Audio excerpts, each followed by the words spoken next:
তো রিজিক, এটা হচ্ছে আমার রিজিক, পাবলিসিটি করার জন্য নয়, সরকার কেউ করবে না। এটা হলো আমার রিজিক। 2 বেলা আমরা ভাত খাই প্রবাসীরা বেশিরভাগ। 2 বেলা আমি ভাত খাই মাত্র 350 গ্রাম, মাঝে মধ্যে আরো কমায় ফেলি। যদি মানে খাবারের সময় হবার কিছুক্ষণ আগে অন্য কোনো খাবার খেয়ে ফেলি, এটা আরো কমায় ফেলি আমি। এটা আমার মাথা 360 গ্রাম কখনো ফাঁকাবো না আমি। 350 গ্রাম কমবে, হয়তো 10 গ্রাম কমে যেতে পারে, এরকম বাড়বে না কখনো।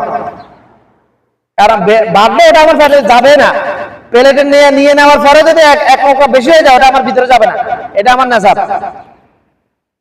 এটা আমার ব্রেনের সেটিং। এটা হলো আমার রিজিক। আমার রাসূল সাল্লাল্লাহু আলাইহি ওয়াসাল্লাম আদম সন্তানকে মানুষকে সৃষ্টি করা বলতে দুনিয়াতে আসার না, দুনিয়া রূহ জগতে আদম সন্তানের সকল রূহ জগতে সৃষ্টি করার পূর্ব 50,000 বছর আগে রিজিক লিখে রেখেছেন। অর্থাৎ দুনিয়া এসে সে কি খাবে এটা লিখে রেখেছেন আল্লাহ পাক। যার রিজিকে যতটুকু লেখা আছে, একটি দানা, এই একটি চাল, এটা যদি আমার রিজিকে থাকে, এটা খাওয়ার আগে আমার রূহ দেহ থেকে বের করবে না আল্লাহ পাক। আর রূহটা আল্লাহ পাক মালাকুল মউত রূহটা কবজ করবে না, বের করবে না দেহ থেকে আল্লাহর নির্দেশে। এটা হচ্ছে ওই হাদিসের ব্যাখ্যা যে আদম সন্তান দুনিয়াতে আসার 50,000 বছর আগে আসলে দুনিয়াতে, হাদিস ওই ব্যাখ্যাগুলো গলত আর কি, দুনিয়াতে আসার না। ওই যে আল্লাহ সৃষ্টি করেছেন সমস্ত ফেরেশতাগুলো, সৃষ্টি করার আগে ফেরেশতাদেরকে সৃষ্টি করেছে কোন ফায়াকুনের মাধ্যমে।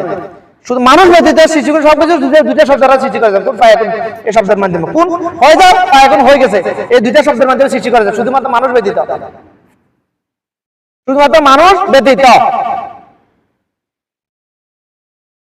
আমার আল্লাহ কোরআনে বলছে, আমার রাসূল সাল্লাল্লাহু আলাইহি ওয়াসাল্লাম হাদিসে বলছেন, দুটোটাই সব। কোরআনে যেটা কোরআনেরটা আমার আল্লাহ বলছেন, হাদিসেরটা আমার আল্লাহ বলছেন, একই কথা। ওখান থেকে আসছে আজিম থেকে আসছে, দুটাই লাহু মাহফুজ থেকে আসছে, দুটাই একই কথা। যেটা কোরআন ওটা হাদিস, যেটা হাদিস ওটাই কোরআন। ভাই আমার কাছে একই, দুটোটা একই কথা না, দুটোটাই তো আল্লাহর কথা না, কালাম আল্লাহ।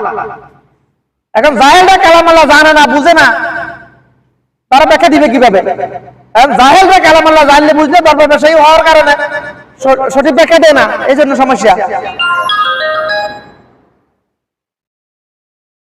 রিজিক যেহেতু ওই যে আল্লাহ ফেরেশতাদের বানানো, প্রথমে কি বানাইছে? কলম বানাইছে। কলম সম্ভবত কলম বলছে ইকতাব, কলম বলছে মুকতাব, সুইকতাব। কি লিখবো? আল্লাহ বলছে লিখো।